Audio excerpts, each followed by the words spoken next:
Point After Podcast with your host, Julien Barnett.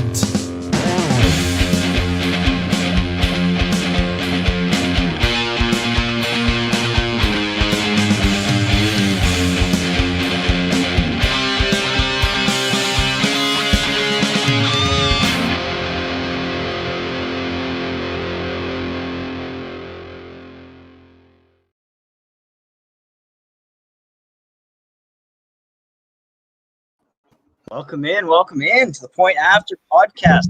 Host Julien Barnett coming to you live from the Great White North, and as always on the True North Podcast Network. This week I am joined yet again by Tyler Moss NFL, or at Tyler Moss NFL. How you doing, man? Thanks for coming on. Fantastic. I had to warm up the studio for you guys. It was way too cold in here. I know you guys read. You live in Florida, man. But it's ridiculous. Yeah, absolutely. I had to warm up your studio, your podcasting room. There you go. Florida heat here. What are we looking at? We're looking at 80-some degrees right now. Oh yeah. 84. But you know where I am right now? We're sitting at negative 37 with the wind chill Celsius. So you can think about that for a little bit and sit on that with your nice Florida weather. I saw you posted a photo in your shorts the other day wearing no shirt. I was a little jealous. I'm not gonna lie. You know, last time I did that, I got frostbite.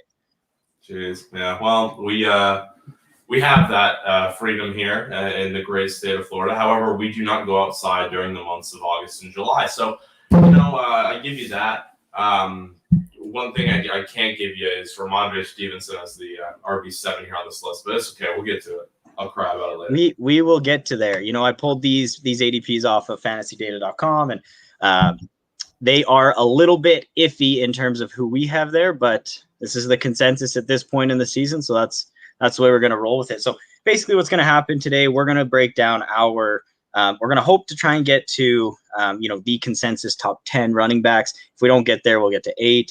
And then we'll be doing another show to break down, the back half of them as well. And then next week we'll be doing 2 weeks from now or next week, we'll figure that out, but we'll be doing a mock draft to basically go over all of the shows that we've done. So it should be a blast, man. I'm excited to get into it. Before we dive into the actual rookie running backs, just tell people about your draft kit real quick. What's going to be offered in it and what they get from it. Yeah, so I'm very excited to really start hyping up this project. We just released a bunch of people. For anyone that's pre-ordered to this point, you still have time to pre-order. If you're going to do this, get it, because you will have a chance to win a free jersey brought to you by me. Winner will get to choose their jersey, whatever they want. It's going to you. March 1st is the cutoff date for pre-orders. That's when the full launch is. You can still get it after then. A few leagues are up for grabs. You can join in some money leagues. Chances to win a bunch of stuff. But what's included is most important. You're getting rookie profiles. You're getting player cards. You're getting strategy articles. You're getting film in these profiles, something that is kind of not seen in too many different draft guides. We want to give you the perfect examples of what these guys are doing, showing you what they can do at the next level. Get to the fantasystockexchange.com. I'll plug it somewhere. Down there. Fantasystockexchange.com. If you want to use Julien as your referral, I'm pretty sure a good chunk of his referral money will go to charity. You want to talk about that program? Because I'm not really. I do, yeah. So, that's Moose Leagues for Mental Health. Flying around on Twitter right now. Everybody knows about it. But if you're looking for a league, hit up Doug at the Fantasy Moose. He'll hook you up. But he's got this great initiative he just started. It's called Moose Leagues for Mental Health. And, basically 50% of all of the proceeds from these leagues go towards mental health, and a good 5% of my portions from our sales on this draft kit will also go to this cause. So I'm super excited for that. I'm super excited for Doug and everything that he's got coming on. I will have him on one of these days. I've been talking to him about it. We're trying to pin down a date so we can actually, really talk about what these leagues are about, really get the ins and outs of what it takes to commish 15 plus leagues and run these all, and and really get a feel for what he's going through. So super excited for that. If you if you want to look at it that way, you're donating to a good cause and you get a wicked draft kit out of it. So definitely go check it out. It's all down there below. get the pre-order in there, and yeah, we can get rocking, man. So, yeah. So if you missed our last episode, we broke down the QBs, you and I, and then Danny and I broke down last Monday. We broke down the wide receivers 1 through 10. So, yeah, let's get into our running backs, man. We got the 101. It seems like the consensus. Najee Harris from Alabama, 6'2", 230 pounds. He's 1,200 plus yard seasons. Crazy, 26 touchdowns in 2020. Is Najee your clear 101, or are you varying a bit? Yeah, so I tier these off at a top 3. Actually, I know a lot of I don't know if it's really as much a consensus as some people believe. I think there's a lot of Etienne people still pounding the table. If I were to say, it's probably a 45-55 between who's that 1, who's that 2, where Harris has a slight edge. I personally have Harris as my 1. I think landing spot will decide which of those 2 will be the 1. And then I even throw Javonte Williams in there. If he goes to a situation like Pittsburgh and they want to commit to him, and Harris and Etienne maybe don't go to fantastic spots, he'll be my 1. And I will be plenty okay with that. But in terms of Harris here, it's a fantastic season here in the 2020 campaign. Obviously, against a lot of teams, he looked utterly dominant, and you gotta love prospects like Najee Harris, because you knew he was going to be a very effective back at Alabama when he came back last year, and he really showcased that. Even with a very, very dominant passing game, he still made his mark. Najee Harris is a fantastic running back, and I see why people want to have him as their 1. He's my 1 as well. I mean, I like it. I actually have Javonte Williams as my pre-draft rookie RB1, and yeah, I have Najee at 2 myself. We'll kind of get into why that is for me, but I do love what he offers. Obviously, as a prospect, big body player, very shifty, great at making plays and making the first and second man miss. But really, like what I love the most about him is great blitz pickup. He has a nose for the end zone, great vision and patience. He actually reminds me a lot of Le'Veon Bell in his running style in terms of his patience, with a mixture of Chris Carson in his physicality. And so I like what he offers that way, but I do think that landing spot makes a big difference. I think he played on a really good Alabama football team, and players that play on these teams, they score 26 touchdowns because they're scoring 60 points a game. It shows up well in the stat sheet, and we all get hot and bothered about it. But I do think that there are a little bit of concerns with Najee. He won't blow you away with his speed. He relies more on his power and shiftiness. What do you think, man? Yeah, no, and right there, nail on the head there. Right? His shiftiness is beautiful. Elusiveness is probably top of the class. Yeah. He just makes guys miss. Yeah. Makes guys miss. That's your goal as a running back, right? You don't need to blow people away with speed. We see issues with guys where, they have great speed, but they can't make people miss. 2 guys that we will hopefully touch on, Jamar Jefferson and Chuba Hubbard. Both those guys, in my opinion, great speed, fantastic speed, special team speed. They can't make people miss, and that's why they're not even remotely seen as even top 5 backs. You got to be able to get guys to miss you. You got to have versatility. You talked about his pass blocking. Najee Harris it just looks good. Can't watch. He's just a good football player, man. Like player. Yeah, he never gives up on a play. Extremely athletic, high IQ for the game. Like these are all traits that you want in your starting running back, and so I think landing spot will make a big difference here on whether he's my 101, 102 post draft. But for the sake of pre-draft, I am putting him as my RB2. There you go. All right, man. And I just wanted to ask you real quick, where's your ideal landing spot for him? Oh gosh, there's a few situations, and there's enough free agent running backs, and we thought last year that Miami would go hunt down a running back, and they didn't. They went for 2 kind of veteran move kind of guys, and we're settling with that. But this year they can go get a running back. I think they'd be a really good landing spot. So free agency wise, you really kind of have to see where the running backs lay out before I can kind of make really, really educated assumptions on where guys should go. But Pittsburgh's always a team that needs running backs. They just never do it. Please do it this year. Dolphins would be fantastic. They need they need something that isn't a Jordan Howard plan or a 7th-round running back. As a Dolphin fan, please do that. Please get a guy that I can get the jersey of. I would. Those are my two favorites as well. I think they're the obvious choices, but really, like, those are the two huge needs for these teams, and I think that they can be extremely good offenses once they have them. So, I'd love to see him in Pitt. Like I said, he reminds me a bit of Le'Veon Bell with his patience and his shiftiness that way, but he's a much more powerful runner. So it'll be interesting to see, what kind of happens with the draft. Yeah, man. So number 2, you talked about him earlier, Travis Etienne out of Clemson, 5'10", 205 pounds. Had 2 1,600-yard rushing seasons in 2019 and 2018 on 15 games, and then only played 12 games this year and was just shy of 1,000 yards, but still was able to put up 14 touchdowns.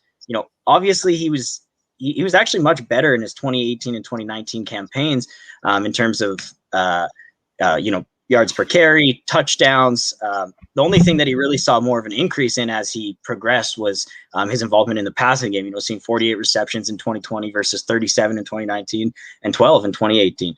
And then the yardage totals jump right up. So where are you sitting at, ETN? Because I know that I'm lower on him than the consensus is. I have him down as my RB4. Oh, wow. Now I'm curious who the 3 is, but it's hard to look at him and Najee and see them as really equal, at least in 2020 stances go. I mean, one is facing an entire SEC schedule, the other faces an entire ACC schedule, and that seriously is a difference. You're getting elite level defenses versus a conference that's finding a way to sort of turn around, but not on the defensive end, more on the offensive end, with UNC kind of creating relevance, I guess, more in the conference now, and Miami as well. But these aren't good defenses. Notre Dame kind of helped, but again, you're beating up against lower-end guys. The fumbling was a big issue for me. It's kind of a negative to take from him. 4 fumbles, 3 lost in 12 games. You got to hold on to the ball, especially if you're up against these weaker competitors. I mean, you got to be able to do it. One thing that you got to say is Park, fantastic speed. I guess if you want to take what Najee doesn't have, it's the speed element. Etienne has it. While also combining the elusiveness. I don't think he's as elusive as Harris, but the speed more than makes up for it. And his receiving work is just fantastic as well. Not that Harris can't receive, but Etienne is probably right up there with the guys like Michael Carter as some of the best receiving hands. Kylan Hill, too.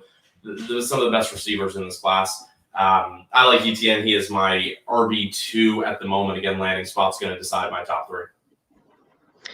Yeah, I think he actually gets used more as a slot piece and more in the jet sweep game than he does as a running back. I don't think that he really profiles for me as a workhorse in the NFL, and I think that a team that drafts him is going to utilize him as a weapon, of course, but not as a feature piece of their offense. And really what I saw was he has issues creating his own space in terms of cons. He can't break off strong tacklers on his own, and he doesn't do a great job down around the goal line. He's slightly undersized at 5'10". He is 205 pounds, but we talked about, he's more of that speed guy than he is really like a workhorse running back for me. But I will say, great receiver, very good straight line runner, great agility, can move in space, good vision.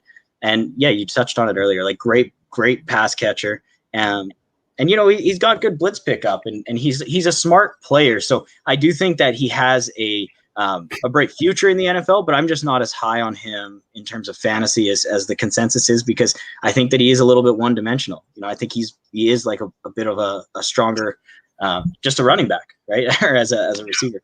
But yeah, my comp to him was actually Kenyon Drake. I saw a lot of the similarities in their game. Just again, like straight line speed can really take the top off a defense if they get outside and have some space to work with, and can make people miss in space. But again, not a great goal line back.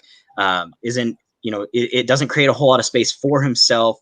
He kind of needs the offense to be able to flow around him, and then he's able to make defenses pay. Yeah, I'll give you another good one is Aaron Jones. Good friend and helper of the draft guide, Corey Bushlin. Compared him to Aaron Jones, it's a fantastic comp. I think it works pretty perfectly. Again, receiving abilities, not great on the goal line, but I think that's a really, really great ceiling for him, as if that's what he can reach. I would be very much very much happy if he reaches an Aaron Jones level. That's for sure. I think we can kind of look at that as a floor ceiling type, right? Like Kenyon Drake is his floor and what I see, and Aaron Jones is the ceiling. You're still getting. Yes, Kenyon Drake can be a floor. I think he has the skill that he can enter into a Kenyon Drake level, but Kenyon Drake disappears a lot. You just hope you don't ball see security.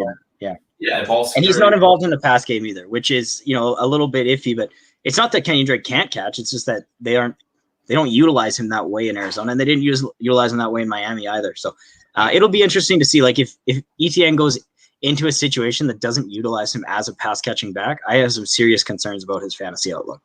Yeah, fair enough. And now I think it's time to talk about a guy who is one of my guys, and apparently now you're running back one. So Javonte Williams. Yeah, man. 5'10", 225 pounds. He played 11 games in 2020, had 1,140 yards, 7.3 yards per carry, and 19 touchdowns, which is astronomical. Or the carries is astronomical. The touchdowns is also impressive. But 25 receptions, 305 yards. He's getting it done through the air and on the ground in an offense that has Daz Newsome. It has Michael Carter. It has Damian Brown. I think that speaks volumes that he's able to put up, 1,400 all-purpose yards in an offense with another 1,000-yard rusher. And really, like when I just watched the film, man, powerful, strong runner, very elusive. He can make guys miss with a plethora of moves. He's doing spins out there. He's jump cutting, great burst, great balance, vision, body control. He runs through arm tackles. Like there's just so many things that I love about this kid. And if he goes to a situation like Pittsburgh or Miami or even San Francisco, like my clear 101, already my 101 before the draft. And, that would just send it over the top for me. And I think you can get him at a value in rookie drafts. So, I'm scooping that value all day. I think for me, he's actually in the same tier as Najee. And these guys are, they're 1-2, right? For me. And so, that's where I dropped down. Then we'll talk about my number 3. And then we just talked about my number 2 next. But what are your thoughts on Javonte and where do you have him ranked? Yeah, so he's my 3. This rounds out my top 3 tier. I know, pretty generic that those 3 are in someone's top 3, but it is. It is what it is. I love Javonte. I found a struggle to find negatives when I watched the tape. That helps you. When I have to write something up like played lower end competition, that's when you kind of know I'm pulling for straws. One thing I can say is there. I can't even say it. You know what? No, I can't say it because him and Michael Carter, who I see as a receiving guy, they split. They're 25 catches each. So he has relevance in the receiving game. When he's not in open space, there tends to be a little bit of elusiveness struggle, but that's, again, pulling at straws here. I'm trying to, any little bit of negative. Obviously, him at top speed is just different. We saw multiple clips. If you haven't seen some Javonte Williams tapes, go watch Miami. Just have fun. Go find the funnest game of his career and just watch him just destroy defense. He just runs over people. It's great. The kid is fantastic. He's high-end elusiveness. He's an angry runner, but also carries a lot of speed. Highest rated rusher in the last 2 seasons. And it wasn't really all that close, edging Najee Harris by like 2 points per PFF. That's fantastic. This kid's great. He's great. Yeah, he really is. And like I said, I think he is going to be a value come draft time. And I'm scooping that value all day, in a 1 QB league. I think he's going in like the 5 to 8 range. And if you're in a super flex, you could probably get him even later than that. So I'm all about it.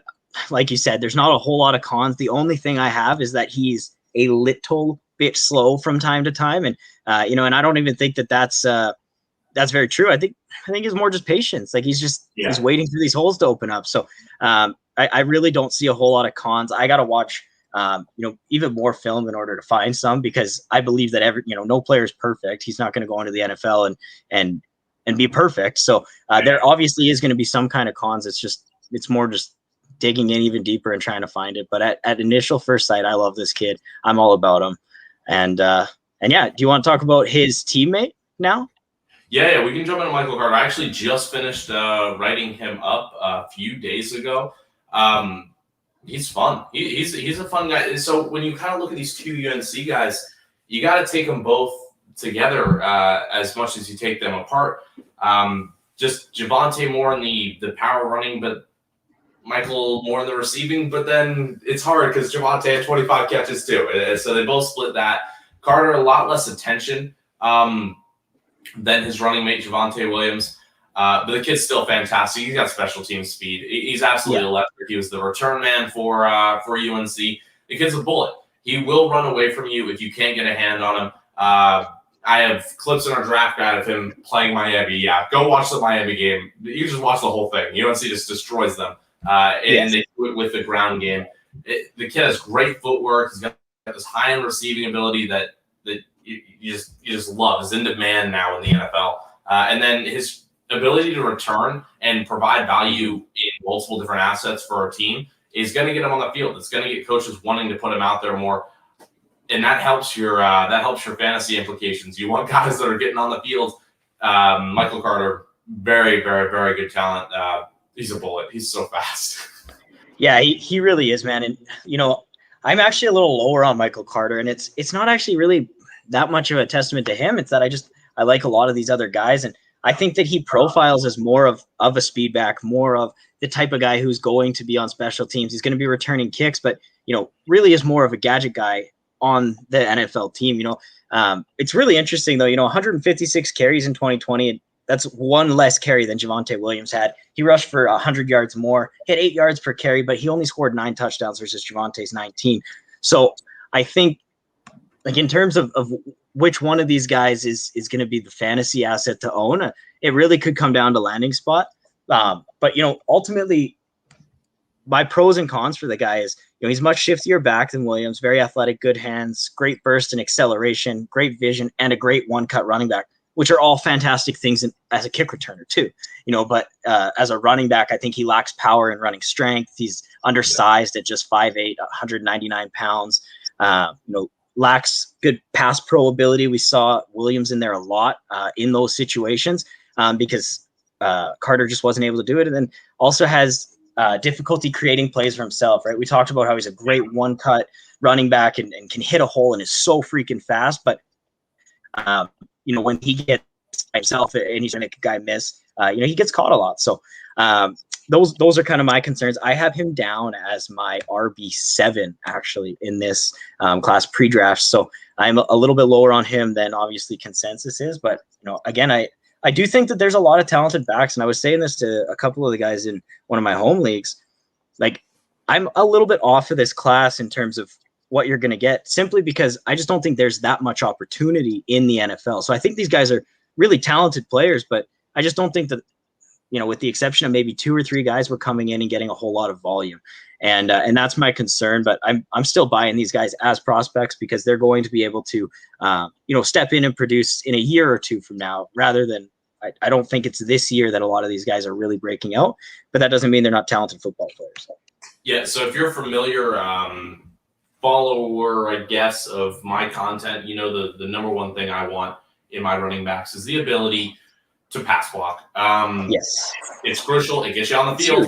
Yeah. It's massive. I think people very much underrate it. It's why Darrell Williams will get snaps in the Super Bowl over CEH. If you can't pass block, you're not going to find your way on the field. Your snap count's going to drop. People are going to be asking, is he even good enough to even get on the field? Why doesn't the coaching staff like it? It's because you can't pass block.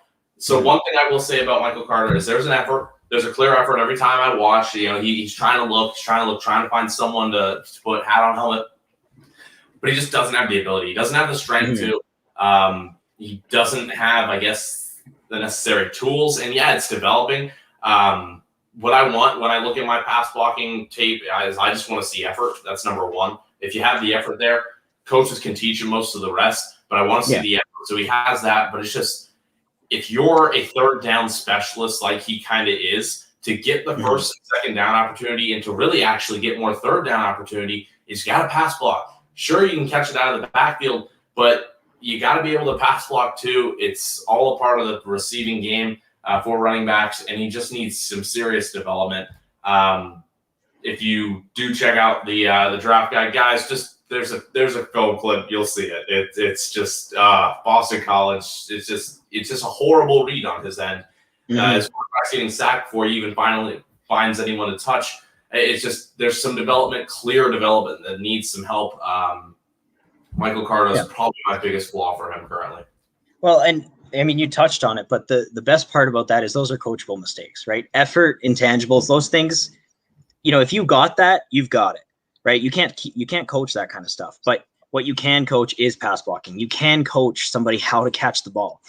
Like you can teach somebody how to run proper routes, how to read formations. What you can't coach is the intangibles. So I do like that point. I think there is a world that he's able to come in and be an effective back. I don't think it's in 2021. And I think it is more as a receiver, as a pass catcher. So with that, my comp for him was actually Tariq Cohen and Damian Williams. Two guys who are both great receivers, both great speed guys, but they don't have a whole lot of other desirable traits for a starting 3-down running back. I'll hit you with a fun one. I put Dion. Yeah, I think that's great. Yeah, similar profiles, Yeah, I never really got major starting time, but he's not a bad guy. Dion Lewis, pretty solid comp there. Gosh, who do you jump to next? I know who I would jump to next. He's way too low on the list. I'll cry about it later. So you mean my RB3? Just real quick before we jump into Michael Carter, I just want to talk ideal landing spots because we talked about this guy as a pass catcher, and so for me, I want him in a complementary role. So I put down Washington and Detroit for me, as that complementary piece. Some guy who can come in, create a play or two here and there, but isn't going to be force fed the rock or anything like that. Like Kissick had 110 targets last season. I think if he were to go into Washington, he could take 70 of those targets. And probably only see, 30 rushing attempts on the season, but we'll get a lot of that passing work. And I would love that. Again, Detroit is another one. I love DeAndre Swift, but I think he could come in and be a fantastic complementary piece to him. And I mean, how as a defense, how do you stop that offense with DeAndre Swift and Michael Carter coming out of the backfield? That's going to be pretty tough to be able to keep up with. So I really like those places. Who were you alluding to earlier? So it's been my hot take of the world. I pound the table for this guy. I think if I met him, we'd be best friends. I love Kylan Hill, and I know we aren't. He's way too far down the list, but it is what it is. Kylan Hill is probably my number one my favorite prospect of this class. I just think he's different. I think he's way too much under the radar. Kylan Hill's a special guy. Do you want to get into him or do you want to go into Gainwell? It's up to you. No, we can get into Kylan Hill. One of my TNFers, Connor, you can follow him over at Connor R. Or go find him on True North page. Anyways, he's been touting the Kylan Hill horn for months now. He is a huge fan of this kid. He tells us all the time, you got to get into him. So I've been watching some film. I do like what I see. I have him broken down as my RB7. Sorry, I have Michael Carter at 8, Kylan Hill at RB7, one spot ahead of him. So, tell me what it is you love so much about him and why you're so high on him. Yeah, so we go all the way back to Tyler's favorite trait in running backs is pass blocking. No, that's not the reason I love this kid. Yes, it's a major one though. I can't lie. If you get pass, he's out there pointing out blitzes, picking them up. Like he's got super high IQ, man. Super high IQ. Like I love seeing that. That's the type of stuff that gets you on an NFL field. Correct. So I do I love seeing that. I absolutely love that he's pointing out blitzes. I'm doing a article right now where I'm basically taking film and I'm going to be showing you clips of where players do things well and where players do things wrong. And that's one of the clips I have for Kylan Hill is him pointing out the pass block or the blitz coming. Then he picks it up and they get the first down. And, that stuff's that's fantastic to see. So I'm so glad you brought that up. Yeah. And I have a specific play in our article for it where Cater Costello just gets destroyed. And it's because of a blitz right in the middle. But Kylan Hill specifically points out both blitzers. Mm-hmm. And he picks up his guy, and then the other guy goes right beside him. Yeah, I know exactly what you're talking about. Because it's Mississippi State against LSU. But he buries his guy into the ground. You can see it. It's beautiful. just another reason to go buy the draft guide, guys. Please do it. But Kylan Hill, the number one thing I hear all the time, this kid is not a natural runner. Oh, okay. I hate that argument. Okay, so what I'm being told is that off the line, he struggles to hit a hole. I don't see it. I think this kid has like slot receiver type hands. He's got incredible receiving abilities. He in open space is fantastic and highly elusive. The kid's just I don't understand it. Hands and footwork are fantastic. Hands specifically. I mean, in the receiving game, it obviously shows. I mean, this kid he's got glue. He's got glue on his gloves. He's got foreign substance that can't be there. He needs to get thrown out of football games for that. And he hasn't been caught, or maybe he isn't cheating and he's just that good. I think the latter's the answer. He's just fantastic. And I don't know why people are looking past him. I think it's because he sat the majority of the 2020 season. There's a little bit of injury proneness, I've been told. I just want to spit out all the things that people say are the issue with him and just debunk them. They say he's injury prone. Well, he came back in that LSU game in the third quarter after being gone for, I think, a few series. Just came back and he ran like a 60-yard touchdown. Like, I just don't get what I don't understand. No, I hear it, man. I mean, people will always be hesitant on, injury prone players or players who have injuries, especially in college. But, we're not here to analyze that. I'm not a doctor. I don't know anything about injuries. I'm here to analyze players. I'm here to watch their film, analyze their prospects and what they look like moving forward. And, I really do like this kid. Super quick. One of my favorite traits about him is he's much bigger than he runs, low compact runner with explosive burst, great elusiveness. He's, like you mentioned, great pass catching back, but long legs, like huge strides, which, if you don't really notice it until you do. And then these guys are just, they're taking off downfield and you don't even know how to catch them. And, I just love that. Great IQ player. We talked about that. The only thing that I have in terms of cons is he lacks real power while running, relies more on shiftiness and speed. We talked about that a little bit earlier with Najee, and he kind of lacks that like wow factor. I didn't really watch him and be like, wow, this guy's amazing. But there was no point where watching him, I was like, this guy sucks. So yes. I really think that he's an all around complete player. And I love that you brought up like he's kind of a slot guy, because my comp for him actually is a combination of two players, and it's Robert Woods and Frank Gore mixed together. Because I think he runs and plays a lot like this guy, and he has the same build makeup as Frank Gore. So for me, I love this guy. I think they can use him in the jet sweep game, in the pass game. And I'm excited for him. I think, again, probably a second round rookie pick that you're able to get a bunch of value on, especially if he goes to a good landing spot. Yeah, I have a ridiculous comp that I shouldn't be allowed to. I shouldn't be allowed to comp after I make this, but I have a ceiling of Tiki Barber. A ceiling. Oh boy! Wow. Yeah, I'm not kidding. I genuinely believe this kid will be completely different for a team. I have a floor of Tony Pollard though. I think Tony Pollard is still a guy that can definitely put in some great work in the NFL, but a receiving back that's just quick and not really as strength dependent. But that's a ceiling floor. What that's telling you is that I believe this kid could either be here or could be here. And there's a lot of wiggle room for him to eventually fall into that. I don't want to give him a strict comp, but I have a ceiling floor being those two guys. I think if he goes to a team like Atlanta, it would be perfect. Green Bay as a first, second string, a clear second string in Tennessee could be interesting as well. Because they need more dynamic playmakers outside of AJ Brown and Derrick Henry. I mean, we see Tennessee's actually a great landing spot. I love that.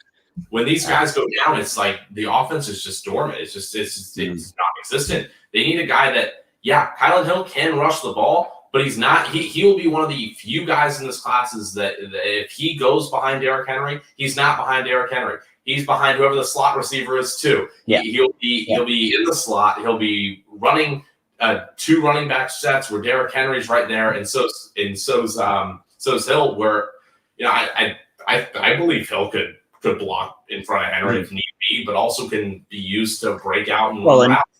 And vice versa, man. Like who's saying that Derrick Henry can't lead a hole, right? Can't be a fullback from time to time, right? Like you want that guy. You want that guy running into you, lead blocking? Like, I'm getting out of the way of that freight trade. So, like, I love that pick. My other landing spot that I would just absolutely love, and I think could happen with where his draft stock will be, is actually KC. As kind of that complimentary third receiver, running back type of player, where like they don't really need to feature Clyde, but Kylan Hill could come in. He can play that Sammy Watkins slot role type of guy, and I think that's ultimately what he does in the NFL. I think he comes in and becomes more of a receiver than he is a running back. Kind of like a Curtis Samuel. Like I think that is what his ceiling could be. He can give you those 30-point games if he goes to the right offense for it. So Tennessee, Kansas City, I love both of those, man. Yeah.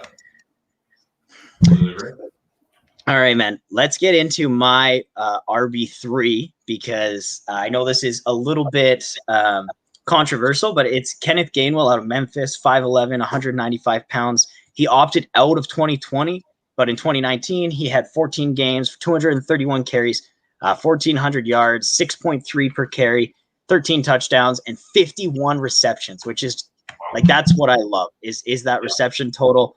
I mean, Craig says here, Austin Eckler type, and he's right. Like, he can be a true pass catching back. I think this guy can be a 3-down back in the NFL, depending on where he goes. I think he has all of the traits that you need. He's shown that he can handle a workload of 250 touches and 50 receptions. I mean, 300 touches in a season is a lot for a running back, getting hit play in and play out, and he's able to stay healthy, right? So obviously opted out because of COVID in 2020, but really the big thing that I wanted to touch on is yards per carry. Like, that's one of those stats that we can actually take and use as a metric for what to expect in the future.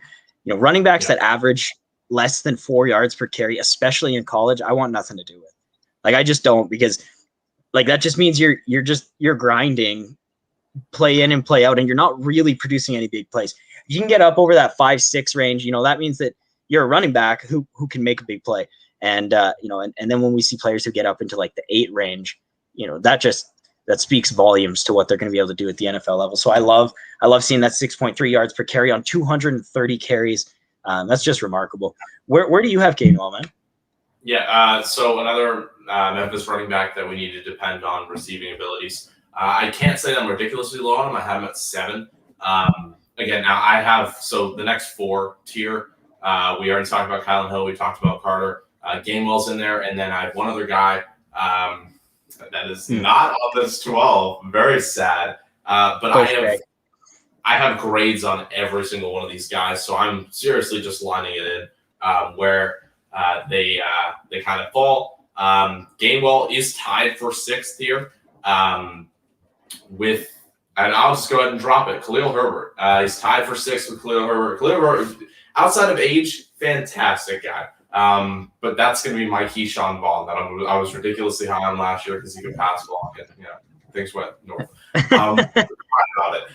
But I do not mind Gainwell. He's the first guy I wrote up, actually. Again, one of those receiving backs that have the effort in pass blocking but can't do it, which is very unfortunate. But overall, as a playmaker, you got to watch out for him. He just gets the defense's attention. You can't not pay attention to him because he's going to be able to break out and he's going to be able to pass catch out of the backfield. He's going to be able to take handoffs. He can do so much for an offense. Dynamics-wise, you can run a wildcat. The kid can do. He's just so versatile that it just works. And especially in the receiving game, we talked about Kylan Hill being a slot receiver. Yeah, we got another slot receiver here. The running back position has really changed, where you can't not be able to receive the ball. And Gainwell's probably the best at doing it. Yeah, I think you're right, man. I got quick and shifty, powerful runner, great vision. Fantastic body control and balance, which I thought, that's a huge thing for me. I love seeing a running back who's able to, really keep their body upright. That's a hard trait to have, and some people just have it. I talked about it earlier. Some things are teachable. That's an unteachable trait that some running backs just have. They're able to keep their body, and use their body to keep themselves up. And so, I talked about those articles I'm doing earlier. I'll be showing some of this in those articles, but The other thing I really love, and you talked about it in terms of receiving, is a depth route tree. Overall, really good pass catching back, and can play both in the slot and out of the backfield. My biggest concerns are just ball security. And when he makes his cuts, sometimes he stops his feet. He pitter patters, and that's not a good way to make a cut. You're going to get caught every single time. You got to be making these one cuts, or if you're going to stop your feet, it's got to be a stutter and then burst. And I didn't see a whole lot of that out of him, but with his passing ability, I'm not sure that it really matters. I don't think this guy's going to be drafted to be a 3-down, workhorse type of back. I think he could be, but I think he's utilized more as a slot player, as a receiving back, and especially in year one, will take over that third down role and probably play a complementary piece. Yeah. If he goes to a team like Washington, I'll just die because I could see him being an Antonio Gibson type, where he seriously can be 3 downs. But I could also see him being J.D. McKissic. So yeah, I basically went, hey, Washington backfield, you're this kid. It'd be really funny if he went there. I hope he does it though. That would be kind of crowded as far as receiving backs go. I have to agree, man. I mean, you get Gibson, McKissic, and Gainwell there. That's not something I don't. All of my Antonio Gibson shares that I've bought in the past month would be flushed down the toilet. And I'm banking on a lot of those 110 McKissic targets going to Gibson next year. So if they brought in a pass catching back again, I would have some concerns for sure, man. So yeah, that kind of sums up Gainwell. What's your player comp for him? I just realized I don't have one written down here, so I want to hear yours. It feels cheating. It's McKissic and Gibson. It's like a floor ceiling. I'm like, where is he gonna fall? I just comped him to the Washington backfield. I don't really have a solid. I think it's fair though. I love that comp, man. I think it's really fair. Someone, Scotty Miller, I don't know. Like, give me a good slot receiver. Like who is this kid? Yeah, man. Who kind of comes to mind is Chase Edmonds. Receiving back, is able to, create space for himself and make guys miss in space, but isn't a pure workhorse. Probably isn't going to run over a lot of guys. Like, again, is a shifty player and can make plays, but so I have him down at my RB3, but this is that tier. Like, this is the second tier for me. There's Javonte and Najee in tier 1, and then tier 2 is like 5 guys for me, where I'm like, depending on landing spots, this order could go anywhere for me. And so that's the way I sit on Kenneth Gainwell. This last guy I want to get into, this will be the last one that we have time for today, Tyler, but is Jarrett Patterson. If you want to watch a freaking running back put on a show, go watch Jarrett Patterson score 8 touchdowns against who was that? Let me just pull it up here. Kent State. Sorry. Look, I'm going to be 100% honest. I don't get to watch as much college football as I would like. And when I watched this game, I literally had to Google, is Kent State a really bad defense? Because I couldn't believe what I was seeing. He scored 8 touchdowns that game. He had over 300 yards. And that's just a display from one good game. But 6 games in 2020, he had 1,000 yards, 19 touchdowns. 8 of those came in one game. But I talked about the yards per carry earlier. He's hitting 7.6 yards per carry on 141 carries. Great burst, great vision, very shifty, fantastic acceleration, great footwork and quick feet. I talked about Gainwell stopping his feet earlier. I think that Jarrett Patterson does the exact opposite. He's a great one-cut player. He has 3 1,000-yard collegiate seasons, and he's great in pass protection. I really like this kid. I think he can be a sleeper, and I have him as my RB4 in this class. I can't. I don't even think. I'm 99% sure he received no targets all of last year. He did not receive 1 receiving target. No, he didn't. So that's the big concern I have. So I comped him actually to Maurice Jones-Drew and Doug Martin, because he's a little guy. He's a little guy, but he can pack a punch. He's a great runner, but he's a terrible receiving back, and that's what I think really limits him in the NFL. That brings up a lot of concerns, right? You said it on our last show, like if he didn't receive a single pass in college, in all of this year or the year before, like he's probably not a very good pass catcher, right? I don't have any film on him catching the ball because he literally doesn't do it on film. So like that's a concern of mine. That's a big red flag. But in terms of like a pure runner, I absolutely love this kid. I just think he's got so much burst, so much acceleration. But that is worrisome. Yeah, I would compare him to pick any running back from the 1960s out of the hat, and there you go. That's terrible. It's a terrible comp, but it works. He is my RB8. He's in a tier with Tremont Sermon. Not Tremont. Now I'm merging people. Trey Sermon. They're in a tier with Trey Sermon. We're doing great here. Come on, where's my mind? So those two are in their own tier. They're in the next tier, the third tier for me. You got to be able to catch for me. My two things is catching and pass blocking. If you can do both, then I care about your rushing abilities because that is what gets you on the field. You can't do that. So we'll sit at 8. He is my A.J. Dillon of this class. There's really a very, very low, limited chance I even move him up. 8 may be the highest he reaches. I think the best he can do is fall. But he's not going up.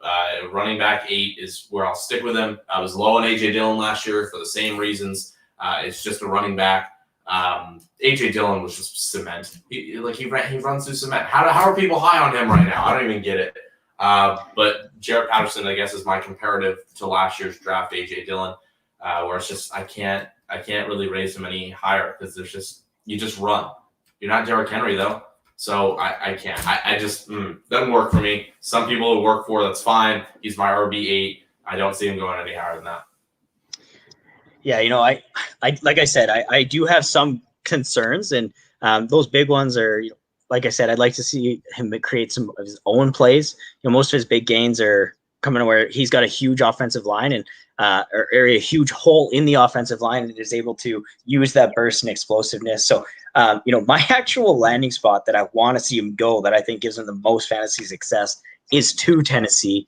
I think backing up behind Derrick Henry, what are we looking at? 2 years out from now, he's able to come in and fill that void if they're going to be running the same offense. I'm not super excited about him in terms of fantasy this year. Like you said, he's not a pass catching back. I play mostly PPR leagues. That's a big red flag, right? Like you can't catch the football, you can't get on the field, but he does do good pass protection. I think he can be the first and second down back. We talk about guys being a third down back all the time. I think he can be, a first and second down back. Go to somewhere like Miami, or even if you went to San Francisco, like those are, both places that are able to open up the field for him, give him some space and let him run. And I'd be about it, but I see what you're saying. I'm glad you brought that up because I think that's a very valid point. Yeah.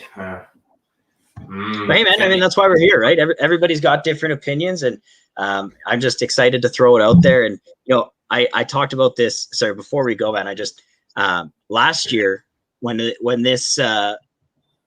started up kind of the point after and everything with everything going on, I didn't really put any of my rankings out there. I didn't put any of my personal preferences or anything like that. It was more just like redraft based. And I honestly didn't do a whole lot of research either. So I'm really excited that we are doing this year. And I'm putting in the work and I'm watching all of the film and doing all that kind of stuff. And, it's been a blast. And I'm just glad that I get to hang out with you guys doing it.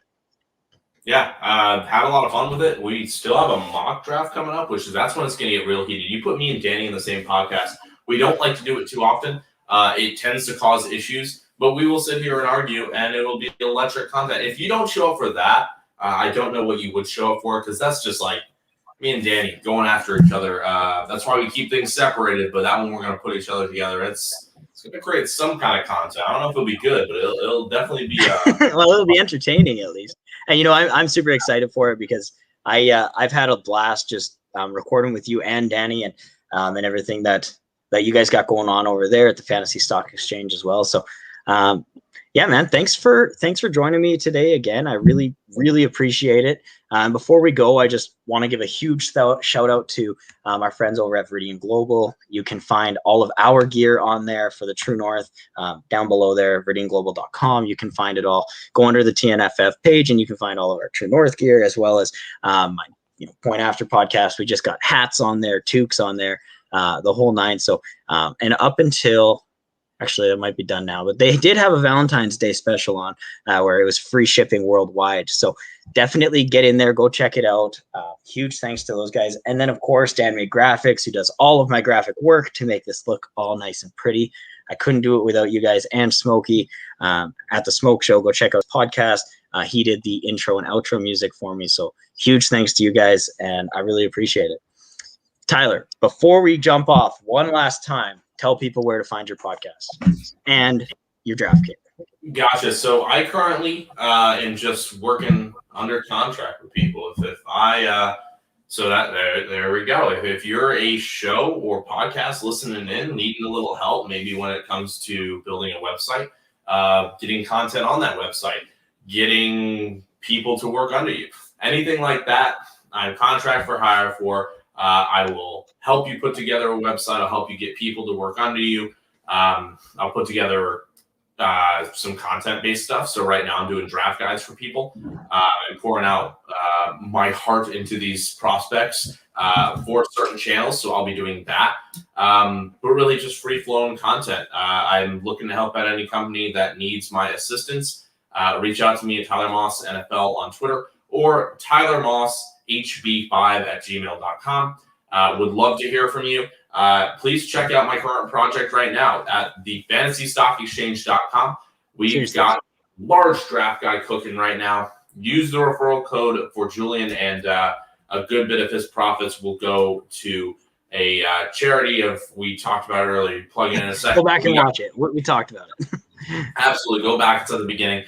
Rookie profiles, strategy-based articles, rankings, a lot of other Easter egg fun stuff in there, player cards. Go check it out.